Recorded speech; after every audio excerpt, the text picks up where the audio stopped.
Na tomto stretnutí sa zúčastnilo vyše 40 nadšencov z rómskych komunít. Niekoľko kňazov, rehoľných sestier a dobrovoľníkov sa rozhodlo spolupracovať a vytvoriť celoročný plán animátorskej formácie.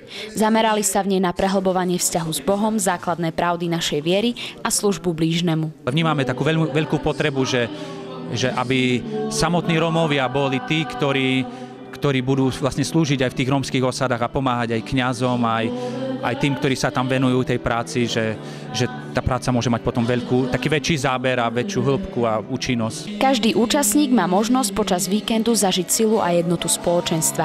Veľmi dôležitým prvkom programu je modlitba, ktorá pomáha väčšiemu nadšeniu žiť podľa evanjelia a radosne ho rozdávať ďalej.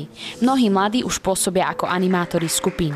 Niektorí toto poznanie, ako viesť iných, ešte len získavajú. Animátorkou sa chcem stať preto, aby som viedla deti, aby som ich niečo naučila o Pánu Bohu, ako mňa učili ako sestry, farár s kňazmi, tak chcem to odovzdať tým malým deťom. Keď si povieme, som animátor, je to niečo ťažké, lebo musíme spĺňať nejaké určité veci. Ale keď sa staneme animátorom, tak je to také niečo, keď sa môžeme stať a máme podiel stať sa Božími deťmi. A je to najkrajšie, keď môžeme slúžiť Rómom a priviesť ich bližšie a bližšie k Bohu. Tá služba ma formuje a verím, že aj tých ľudí, ktorí chodia do toho môjho krúžku. Formovanie Rómov takýmto spôsobom môže odpovedať na potreby spoločnosti.